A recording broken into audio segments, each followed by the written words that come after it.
का मैं हार्दिक स्वागत करती हूँ। इसी के साथ साथ आप सभी लोगों को गुड आफ्टरनून। तो जैसा कि आप सभी लोगों ने थंबनेल में देख ही लिया होगा, मैं दिशा यादव आज आपके लिए विद्युत रसायन इलेक्ट्रोकेमिस्ट्री का पार्ट नंबर 3 लेकर के आई हूँ, जिसमें आज हम आपको इलेक्ट्रोड विभव एवं सेल विभव के बारे में जानकारी देने वाली हूँ। ये दोनों ही टॉपिक आपके एग्जाम्स के लिए मोस्ट इम्पोर्टेंट एंड कीमती टॉपिक हैं। तो आप सभी लोग आज की क्लास को बिल्कुल भी स्किप मत करना। साथ ही साथ यदि अभी तक आपने इसके पार्ट नंबर 1 और पार्ट नंबर 2 को नहीं देखा है तो एक बार जरूर देखें। जब तक आप पार्ट नंबर 1 और पार्ट नंबर 2 को नहीं देखेंगे, आपको आज ये पार्ट नंबर 3 बिल्कुल भी समझ में नहीं आएगा। इसलिए हमने पहले ही बोल दिया कि पार्ट नंबर 1 और पार्ट नंबर 2 को एक बार अटेंड जरूर करें, ठीक है। चलिए टाइम ना वेस्ट करते हुए बात करते हैं आज के टॉपिक पर, नजर डालते बोर्ड की तरफ। देखो, सबसे पहले बात करेंगे इलेक्ट्रोड विभव पर। किस पर बात करेंगे? इलेक्ट्रोड विभव पर। देखो, आज की क्लास थोड़ी लंबी हो सकती है, लेकिन इस बात का विशेष ध्यान रखना कि आज की क्लास जितनी लंबी है उतनी ही आपके एग्जाम्स के लिए वेरी वेरी इंपॉर्टेंट है, ठीक है। देखो, किसी ऐसे बात की है इलेक्ट्रोड विभव की, तो आपके एग्जाम में इलेक्ट्रोड विभव की डेफिनेशन नहीं पूछी जाएगी। तो हम यहाँ पर आपका बिल्कुल भी टाइम वेस्ट नहीं करेंगे। इलेक्ट्रोड विभव की आपको हम डेफिनेशन नहीं लिखाएंगे, डायरेक्ट बताते हैं कि इलेक्ट्रोड विभव को 2 भागों में बांटा गया है, फर्स्ट और सेकेंड। फर्स्ट है आपका ऑक्सीकरण विभव और सेकंड है अपचयन विभव। बहुत ही ध्यान से हमारे साथ सभी चीजों को कॉपी में नोट डाउन करते हुए चलना, ठीक है। फर्स्ट है ऑक्सीकरण विभव और सेकंड है अपचयन विभव, ठीक है। दोनों के बारे में बहुत ही डिटेल से चर्चा करेंगे। मानक कंडीशन पर इसकी हम बहुत ही ध्यान से चर्चा करेंगे। मानक स्थिति पर ये किस प्रकार से काम करता है, बहुत ही इंपॉर्टेंट हो जाता है आपके एग्जाम के लिए। इलेक्ट्रोड विभव 2 भागों में बांटा गया है, ऑक्सीकरण विभव और अपचयन विभव। देखो, सबसे पहले आपको हमने पिछली क्लास में डेनियल सेल के बारे में पढ़ाया था। वहां हमने आपको बताया था कि डेनियल सेल को काम में लाने के लिए जिंक और कॉपर का प्रयोग किया जाता है। डेनियल सेल में जिंक और कॉपर काम में लाए जाते हैं। किसका ऑक्सीकरण होता है, किसका अपचयन होता है, आपको हम बहुत ही अच्छे से बता चुके हैं। जैसे कि हम बात करें, कोई एक हमारा विलयन है, हमें स्टूडेंट्स देखो क्या बनाना है, इलेक्ट्रोड बनाना है। इलेक्ट्रोड से ही हमारा विभव बनेगा। याद रखना, इलेक्ट्रोड विभव हमें पढ़ना है, तो विभव बनाने के लिए हमें इलेक्ट्रोड की जरूरत पड़ेगी। इलेक्ट्रोड आपको पता है, किसी भी का हमें इलेक्ट्रोड बनाना है तो उस धातु की छड़ को हम उसी के जलीय विलयन में डुबो देते हैं, उसका इलेक्ट्रोड बनके तैयार हो जाता है। जैसे कि मुझे किसी एम छड़ का, मुझे किसी एम धातु का इलेक्ट्रोड बनाना है। मान लेते हैं कि मुझे किसी एम धातु का इलेक्ट्रोड बनाना है। एम धातु का इलेक्ट्रोड बनाने के लिए हम एम छड़ को लेंगे। हम क्या करेंगे स्टूडेंट्स, एक एम छड़ को लेंगे और इसके जलीय विलयन में इसको डुबो देंगे। इसके जलीय विलयन में जब हम इसको डुबो देंगे तो हमारा स्टूडेंट्स क्या बनके तैयार हो जाएगा, एम छड़ का इलेक्ट्रोड, ठीक है। एम छड़ का इलेक्ट्रोड बन गया। यहाँ पर क्या होगा, बहुत ही ध्यान से समझना। यहाँ पर क्या होगा, ये एम धातु की छड़ अपने में से एन इलेक्ट्रोड का दान करेगी और Mn+ को बनाएगी। Mn+ को बनाएगी। ये अपने में से क्या करेगी, एन इलेक्ट्रोड का दान करेगी और Mn+ बनाएगी। आपको पता है, कोई भी धातु यदि इलेक्ट्रोड का दान करती है, इलेक्ट्रॉन का दान करती है, तो उस पर धनायन चार्ज आता है। ये धातु की छड़ क्या करेगी, अपने में से एन इलेक्ट्रॉन का दान करेगी और Mn+ बनाएगी, ठीक है। जैसे कि माना कि हम आपको बता देते, आपको हमने पिछली क्लास में जब डेनियल सेल पढ़ाई थी, वहां हमने आपको बताया था कि जिंक का इलेक्ट्रोड बनाने के लिए उसे हम क्या करते, जिंक की धातु की छड़ को हम जिंक सल्फेट के विलयन में डुबो देते हैं। जब हम इसे जिंक के सल्फेट विलयन में डुबो देते हैं तो तो ये हमारा जिंक का इलेक्ट्रोड बनके तैयार हो जाता है, क्योंकि जिंक की छड़ को हमने जिंक के जरिए विलयन में डुबो दिया। यहाँ पर स्टूडेंट्स क्या हो रहा था कि जिंक अपने में से 2 इलेक्ट्रोड का दान कर रहा था और Zn2+ बना रहा था, जो कि Zn2+ क्या थे इस विलयन में, Zn2+ क्या थे इस विलयन में घुलते जा रहे थे। जो ये Zn2+ बना रहा था वो इस विलयन में घुलता जा रहा था, जबकि ये जो 2 इलेक्ट्रॉन है वो छड़ पर एकत्रित होते जा रहे थे। वही कुछ यहाँ पर होगा कि N है, जो आपका ये जो इलेक्ट्रॉन एक बार दान कर रही है वो इस छड़ पर एकत्रित हो जाएंगे, माइनस चार्ज इस छड़ पर एकत्रित हो जाएगा और ये Mn+ जो होगा, Mn+ जो होगा वो स्टूडेंट्स इस विलयन में घुलता हुआ चला जाएगा। अब आपको एक चीज पता होगी, जहां पर माइनस+ उत्पन्न हो जाता है वहां पर हमारा विभवांतर उत्पन्न हो जाता है। ऐसा आपने फिजिक्स में पढ़ रखा होगा, जहां पर माइनस और प्लस उत्पन्न हो जाता है वहां पर विभवांतर, कहने का मतलब है विभव उत्पन्न हो जाता है। अब आपको समझ में आ चुका होगा कि यहाँ पर आपको पता M छड़ इलेक्ट्रॉन का दान कर रही थी। जहां पर इलेक्ट्रॉन का दान होता है स्टूडेंट्स वहां पर ऑक्सीकरण होता है। यहाँ पर कौन सा विभव उत्पन्न हो रहा है, ऑक्सीकरण विभव उत्पन्न हो रहा है। कैसे हो रहा है आपको समझ में आ चुका होगा। ये हमारी जो छड़ है, हमने आपको पिछली क्लास में पढ़ाया था ऑक्सीडेशन के बारे में कि ऑक्सीकरण इलेक्ट्रॉन को दान करने की प्रवृत्ति।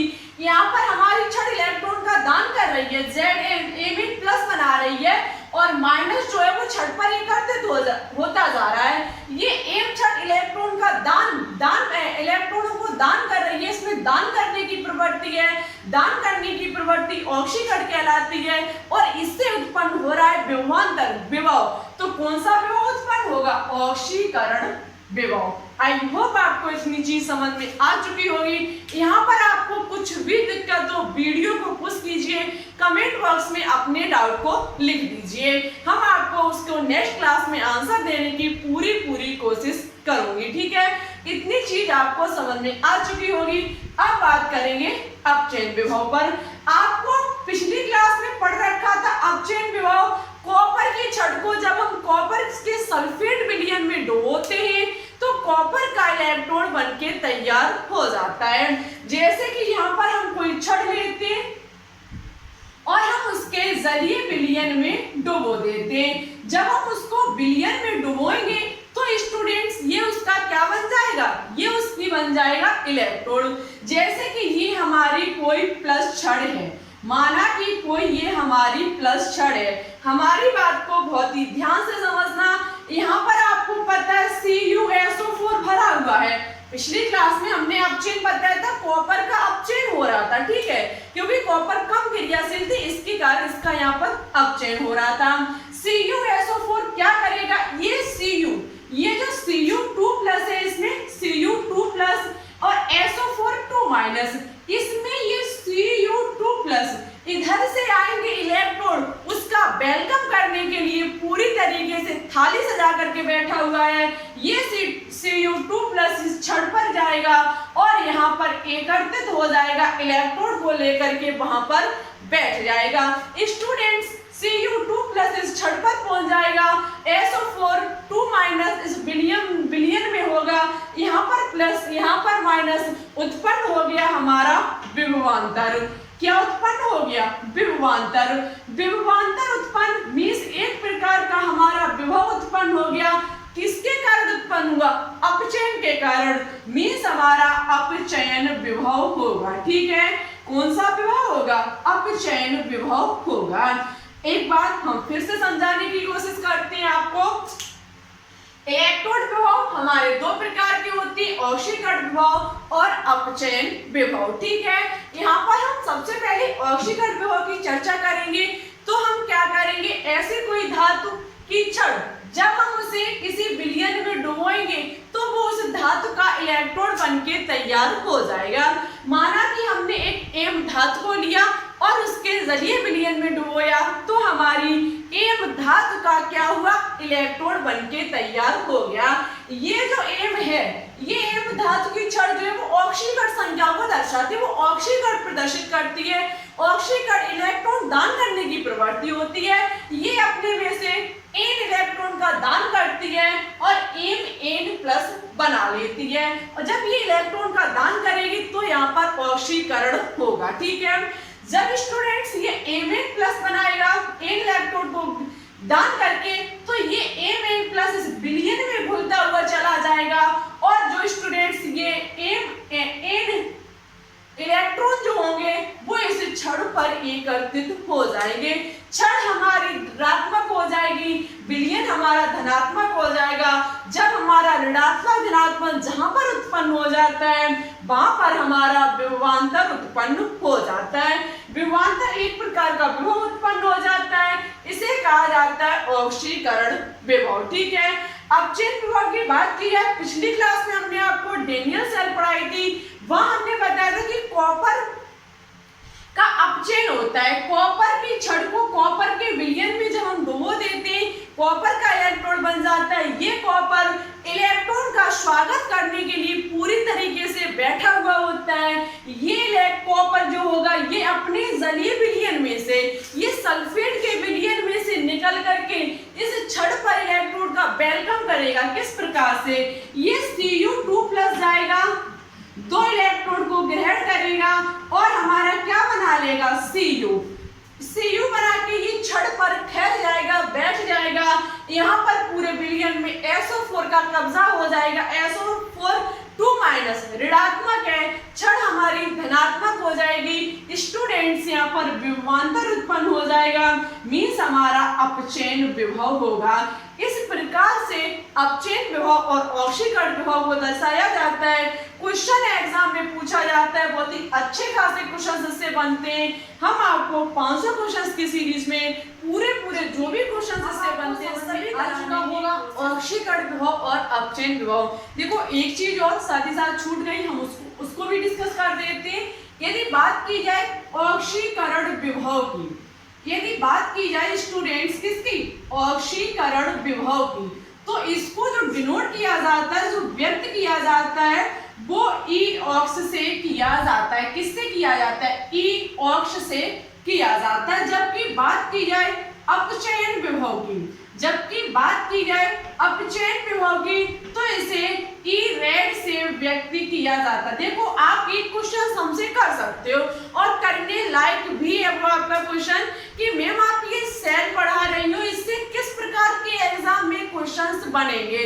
तो हम आपको आज ही कंफर्म कर देते हैं कि ऐसा नहीं है कि हाँ यहाँ से प्रत्येक टॉपिक से क्वेश्चन एग्जाम में पूछा जाए। क्वेश्चन पूछने का कोई टारगेट नहीं पता कि कहां से रख दिया जाए। हमारी बात को थोड़ा समझने की कोशिश करना, ठीक है। लेकिन ऐसा भी नहीं है कि जिस चैप्टर से, जैसे कि बात की जाए हमने आपको फर्स्ट डे की बेसिक जानकारी दी, वहां हमने आपको सबसे पहले इलेक्ट्रोकेमिस्ट्री की डेफिनेशन बताई। लेकिन ऐसा तो एग्जाम में होगा नहीं कि इलेक्ट्रोकेमिस्ट्री की आपको डेफिनेशन पूछ ली जाए। लेकिन जब तक स्टूडेंट्स हम आपको इलेक्ट्रोकेमिस्ट्री की डेफिनेशन नहीं बताएंगे, डायरेक्ट मेन चीज को कहने का मतलब है जो इसमें आने लायक है उसको बता देंगे, तो इससे आपको समझ में आएगी, हमारे हिसाब से नहीं समझ में आएगी। जैसे कि डेनियल सेल की बात की जाए तो वहां से कुछ ज्यादा अच्छे खासे क्वेश्चंस नहीं बनेंगे एग्जाम में। लेकिन यदि बात की जाए यहाँ से ऑक्सीकरण विभव से, और सबसे इंपॉर्टेंट सेल विभव जो हम आपको अभी पढ़ाने वाले हैं, क्वेश्चन सेल विभव से 101% एग्जाम में पूछे जाते हैं, पूछे भी जा सकता है इस साल। तो स्टूडेंट्स जब तक आपको हम डेनियल सेल ना पढ़ाते, ऑक्सीकरण विभव ना पढ़ाते, अपचयन विभव ना पढ़ाते, साथ ही साथ मानक इलेक्ट्रोड विभव नहीं पढ़ाएंगे, तब तक आपको सेल विभव आधी परसेंटेज भी समझ में नहीं आएगी। जब तक आपको ये चीज पता नहीं होगी तब तक आप उस चीज तक नहीं पहुंच पाएंगे। जैसे कि आप छत पर चढ़ना चाहते हैं तो स्टूडेंट्स आपको पहली सीढ़ी पर कदम रखना पड़ेगा। जब तक आप फर्स्ट सीढ़ी को क्रॉस नहीं करोगे आप डायरेक्ट छत पर नहीं पहुंच पाओगे। डायरेक्ट छत पर पहुंच भी जाओगे, रस्सी डाल दीजिए ऊपर से तुमको कोई खींच लेगा, पहुंच जाना, लेकिन उसका कोई मतलब निकलेगा, हमारे हिसाब से कुछ भी नहीं निकलेगा। क्योंकि जब तक आपको ये चीज नहीं पता होगी उस चीज को आप रटने की कोशिश करोगे, उसको बार बार रटने की कोशिश करोगे, उस रस्सी को बार बार खींचोगे, बार बार उस पर चढ़ने की कोशिश करोगे और बहुत ज्यादा आपको मेहनत लगेगी। आप जब रस्सी से आप छत पर पहुंचोगे, ठीक है, आप सीढ़ी को क्रॉस मत करो, रस्सी के द्वारा छत पर पहुंच जाओगे, बहुत स्टूडेंट उस पर मेहनत लगेगी और वही आप काम सीढ़ी से चढ़कर करोगे, आपको आसान हो जाएगा। उसी प्रकार से यदि आप यहाँ पर 1 बाय 1 सभी चीजों को पढ़ोगे, आपके लिए ये चैप्टर इजी हो जाएगा। साथ ही साथ डायरेक्ट उस चीज को पढ़ोगे जो चीज इंपॉर्टेंट है, तो उसके लिए आपको बहुत ज्यादा मेहनत करनी पड़ेगी, बहुत ज्यादा आपको उस पर फोकस करना पड़ेगा। सेल्फ होके पढ़ने के लिए आपको अपना 100% माइंड देना पड़ेगा, 100 से भी ज्यादा मान लीजिए एक प्रकार का, क्योंकि आपको यही नहीं पता है वहां शब्द होगा ऑक्सीकरण विभव। अब आप चिंता में पड़ जाओगे कि ये होता क्या है। जब तक आपको ये पता नहीं होगा, इस प्रकार से रटने से कोई फायदा नहीं है। इसलिए ये बात आपको कैसी लगी कि पहले सीढ़ी पर कदम रखो, उसके बाद छत पर पहुंचो या फिर रस्सी से पहुंचने की कोशिश करो, कौन बात सही है? आज कमेंट बॉक्स में कमेंट करके जरूर बताना कि सीढ़ी से चढ़ने से छत पर पहुंचना आसान होगा या फिर रस्सी को खींच करके छत पर चढ़ना आसान होगा। आज जरूर बताएं। उसी प्रकार से अब आपको मेरी बात समझ में आ चुकी होगी कि पहले सभी चीजों को पढ़ना आवश्यक है, 1 बाय 1 सभी चीजों को पढ़ो। कहीं ना कहीं ये चैप्टर आपके दिमाग में 100% घुस जाएगा। जब चीज आपको 100% पता होगी, एग्जाम में क्वेश्चंस कहीं से घुमा कर भी रख दिया जाए, आप उसे 100% सॉल्व करके आएंगे। ठीक है, तो इतनी बात हमारी समझने की कोशिश करना, सभी चीजों को हमेशा मन से पढ़ते रहना। बात रही केमिस्ट्री की, हम आपको इतनी कोशिश करेंगे जितनी हमसे हो सकेगी, हम आपकी हमेशा हेल्प करेंगे। एग्जाम आने तक हम आप ये मान लीजिए जिस दिन आपका एग्जाम होगा, हम क्लास उस दिन भी आपको देंगे, आपकी हम हर तरीके से हेल्प करने की कोशिश करेंगे। ओनली थोड़ा सपोर्ट कीजिए, चैनल को थोड़ा ग्रो कराइए, इसी प्रकार से अपना प्यार बरकरार रखिए, जिससे कि ये चैनल किसी दिन ऊंचाई पर पहुंच जाए और आपका भी सपना साकार हो जाए। ठीक है, आपके साथ साथ इस चैनल पर हमारा भी भला होगा। यदि हम पढ़ाएंगे तो आपका भला होगा और आप सपोर्ट करोगे तो हमारा भला होगा। जब दोनों लोगों का भला होगा तो मन पढ़ने में भी बहुत अच्छा लगेगा। ठीक है, बस इसी प्रकार से सपोर्ट कीजिए चैनल को और अपनी पढ़ाई पर फोकस करते रहिए। वीडियो प्लस एनसीईआरटी केमिस्ट्री की बुक से हमेशा अपनी तैयारी को कंटिन्यू रखिए जब तक एग्जाम का फॉर्म ना आ जाए। ठीक है, 100% आपका सपना पूरा होगा यदि लगन और मेहनत से आप तैयारी करते रहे तो। ठीक है, तो चलिए अब बात करते हैं इस चीज पर। अब बात करेंगे मानक इलेक्ट्रोड विभव की। अभी आपने इलेक्ट्रोड विभव पढ़ा, लेकिन अब बहुत ही अच्छा खासा शब्द जुड़ चुका है, मानक इलेक्ट्रोड विभव। कहने का मतलब है इलेक्ट्रोड विभव जो कि किस स्थिति पर, मानक स्थिति पर इलेक्ट्रोड विभव, ऑक्सीकरण विभव और अपचयन विभव क्या होगा उसके बारे में यहाँ पर जानकारी दी जाएगी आपको।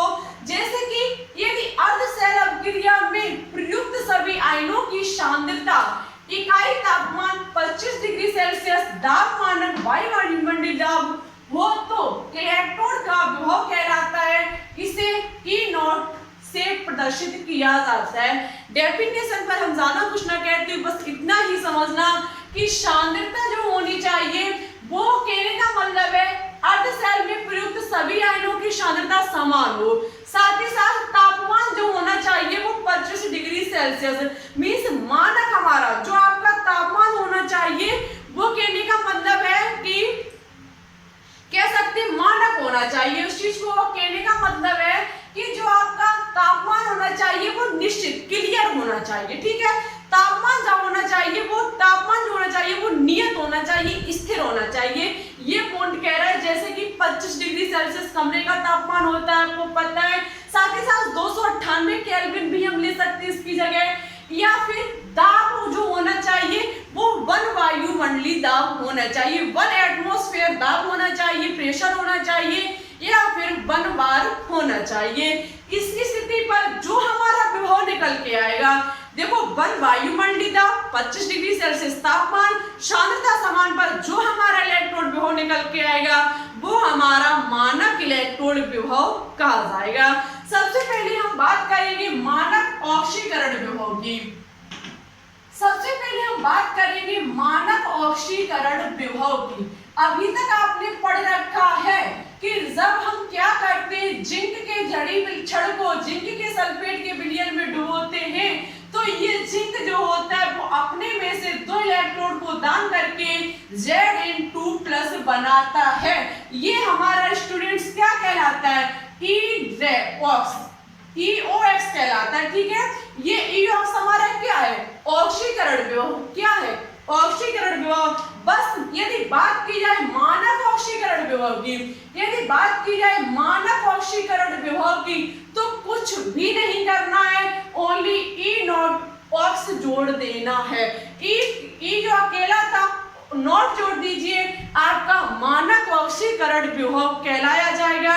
कहने का मतलब है, बात की जाए इसे इस प्रकार से भी लिख सकते हैं, E0 Zn जो है वो किस में बदल रहा है, Zn2+ में। एग्जाम में पूछा जा सकता है कि Zn2+ का क्या हो रहा है, मानक ऑक्सीकरण विभव है, मानक अपचयन विभव है, ए व बी दोनों, या फिर इनमें से कोई नहीं। आप इस चीज को कैसे पहचानोगे, तो पहचानना आपको हम बता चुके हैं, ऑक्सीकरण संख्या में वृद्धि। यहाँ पर स्टूडेंट्स आप देख रहे हैं Zn की ऑक्सीकरण संख्या 0 से बढ़कर के कितनी हो गई, 2+। ऑक्सीकरण संख्या में जहां पर वृद्धि होती है वहां पर हमारा ऑक्सीकरण विभव होता है। स्टूडेंट्स यहाँ पर नोट लगा हुआ है, इसलिए हमारा मानक ऑक्सीकरण विभव होगा। इस चीज को यहाँ पर ऐसे लिख दिया जाता, E0 Zn2+ से Zn। तो स्टूडेंट्स यहाँ पर अपचयन हो रहा था, क्यों, क्योंकि Zn2+ ऑक्सीकरण संख्या पहले 2 थी प्लस की, और यहाँ पर जाकर के 0 हो गई, मींस कम हो गई। जहां पर ऑक्सीकरण संख्या में कमी आती है अपचयन होता है, जहां पर बढ़ोतरी होती है वहां पर हमारा ऑक्सीकरण होता है। इस चीज को बहुत ही ध्यान से समझने की कोशिश करना। ठीक है, अब बात की जाए मानक अपचयन विभव की। बात की जाए मानक अपचयन विभव की, तो देखो मानक अपचयन विभव में क्या हो रहा था, कॉपर 2 इलेक्ट्रॉन को ग्रहण करके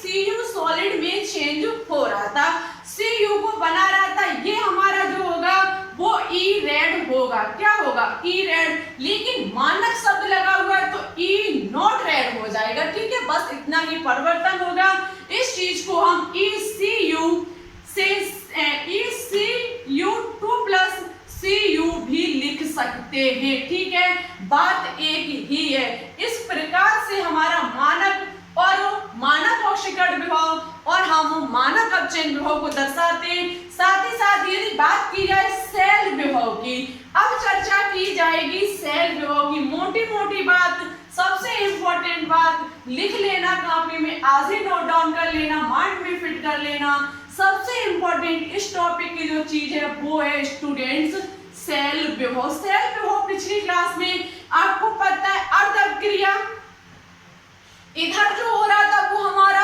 ऑक्सीकरण अर्धअपक्रिया थी, इधर हमारी क्या थी, अपचयन अर्धअपक्रिया। इधर हम इसको क्या कह रहे थे, ऑक्सीकरण अर्धसेल, इसको कह रहे थे अपचयन अर्धसेल। पूरी सेल को क्या कहा जाएगा, सेल। पूरी इस चीज को क्या कहा जाएगा, सेल कहा जाएगा। सेल विभव आपको पता है यहाँ क्या हो रहा था, जिंक का ऑक्सीकरण, यहाँ क्या हो रहा था, कॉपर का अपचयन। ठीक है, यहाँ पर क्या हो रहा था, Zn बदल रहा था Zn2+ में, और यहाँ पर क्या हो रहा था, Cu2+ बदल रहा था Cu में। ठीक है, ये हमारा यहाँ पर हो रहा था। ये हमारा क्या है, E0। मानक कंडीशन लेकर चलेंगे, मानक स्थिति लेकर के चलेंगे हम। यहाँ पर इस पूरी स्थिति को क्या कहा जाएगा, ई सेल। सेल विभव को स्टूडेंट्स व्यक्त किया जाता है ई सेल से। ठीक है, इस चीज को आप ध्यान में रखना। सेल विभव देखो, ऑक्सीकरण विभव और अपचयन विभव, हमारा जिंक में हो रहा था ऑक्सीकरण विभव, कॉपर में हमारा हो रहा था अपचयन विभव। दोनों को यदि मिला देंगे तो हमारा हो जाएगा सेल विभव। क्या हो जाएगा, सेल विभव। बस इतनी बात आप याद रखना, जिंक का जिंक 2+ में बदलना, यहाँ पर जो कहने का मतलब है 2+ में बदलना, ऑक्सीकरण विभव जो निकल के आएगा वो 0.72 वोल्ट होगा। इसमें इसे बदलने के लिए जो मान होता है वो जबकि इसको इसमें बदलने के लिए हमारा 0.34 वोल्ट खर्च करना पड़ता है। आप कह सकते हो मैम आपने डायरेक्ट क्यों लिख दिया? एग्जाम में यदि से क्वेश्चंस पूछे जाएंगे तो आपको इलेक्ट्रोड विभव का मान वहां पर दिया जाएगा, ऑक्सीकरण विभव का भी दिया जाएगा, अपचयन विभव का भी दिया जाएगा। जब ये हमारा जिंक ऑक्सीकरण विभव में बदल रहा था, इसमें वोल्ट जो था वो 0.72, यहाँ पर 0.34 वोल्ट हमारा प्रयुक्त हो रहा था। अब इस चीज को यदि हम लिखना चाहें तो हम लिख सकते हैं ई सेल बराबर ई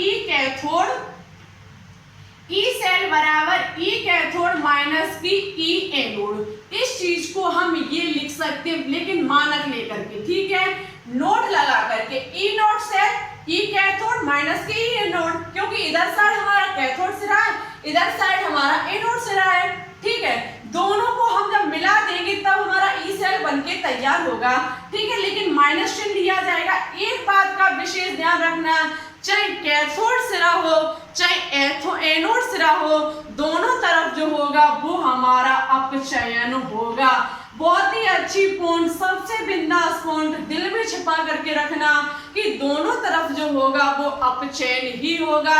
आपको पता है अपचयन कैथोड की तरफ होगा, कैथोड सिरा हमारा इधर धनात्मक होगा। आपको डेनियल सेल की बात चल रही है यहाँ पर, लेकिन यदि बात की जाती अन्य सेलों की तो एनोड सिरा हमारा प्लस होता है, लेकिन डेनियल सेल में एनोड सिरा हमारा नेगेटिव होता है, कैथोड सिरा हमारा जो होता है वो प्लस धनात्मक होता है, ठीक है। यहाँ पर कैथोड तो हमारा धनात्मक होगा लेकिन एनोड में भी हमारा अपचयन होगा। अपचयन होने के लिए हम एनोड को कैथोड में कैसे बदलेंगे?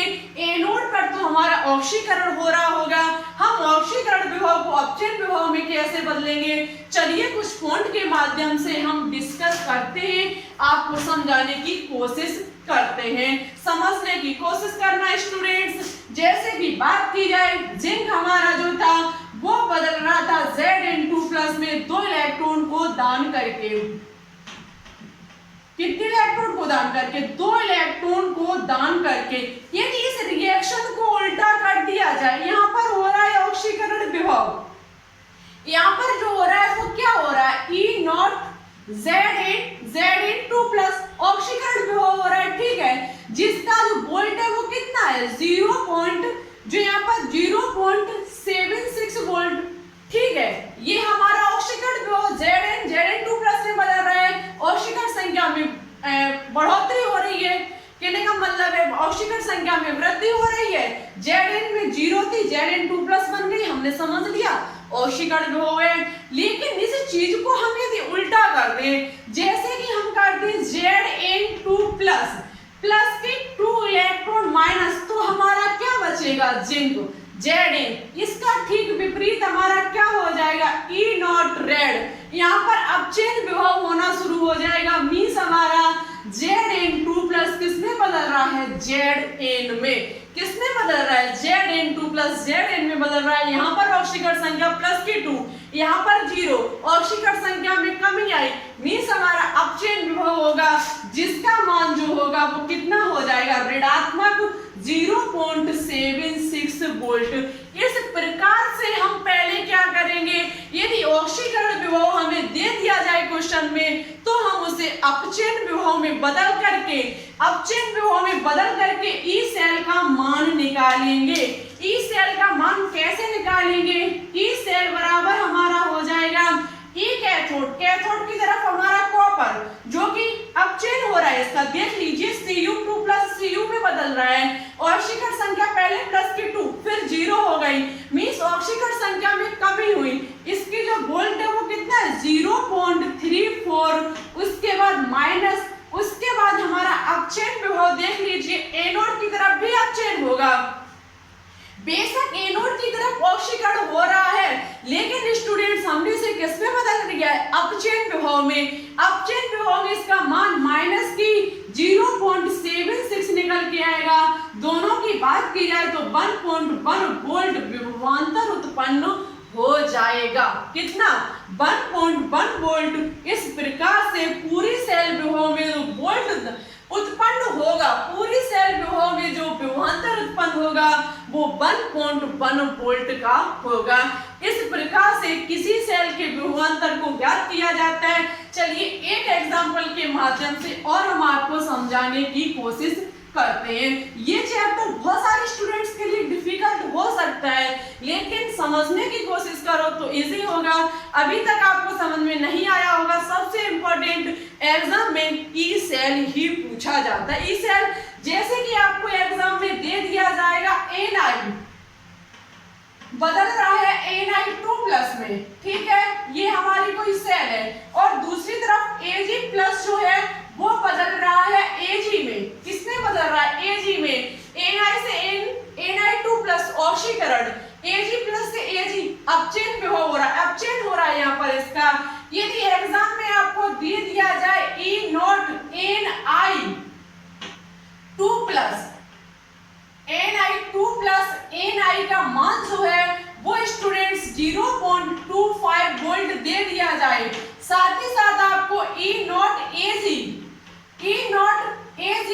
का मान दे दिया जाए 0.82V और ई सेल का मान पूछ लिया जाए, तो आप इसको कैसे ज्ञात करोगे? आपको क्वेश्चन ने पहले ही दे दिया, यहाँ पर निकिल का ऑक्सीकरण हो रहा है, यहाँ पर निकिल का ऑक्सीकरण हो रहा है, और यहाँ पर Ag सिल्वर का जो हो रहा है वो अपचयन हो रहा है, क्योंकि Ni 0 ऑक्सीकरण संख्या 2+ हो गई, मींस ऑक्सीकरण संख्या में वृद्धि हुई, जबकि यहाँ पर प्लस थी, यहाँ पर 0 हो गई, मींस कमी हो गई। लेकिन मान को देख करके भी चलना, मान में क्या दिया गया है? 2+ Ni, ऑक्सीकरण संख्या में वृद्धि, पहले 2+ उसके बाद 0 मींस कमी हो गई, मान दिया गया -0.25 वोल्ट।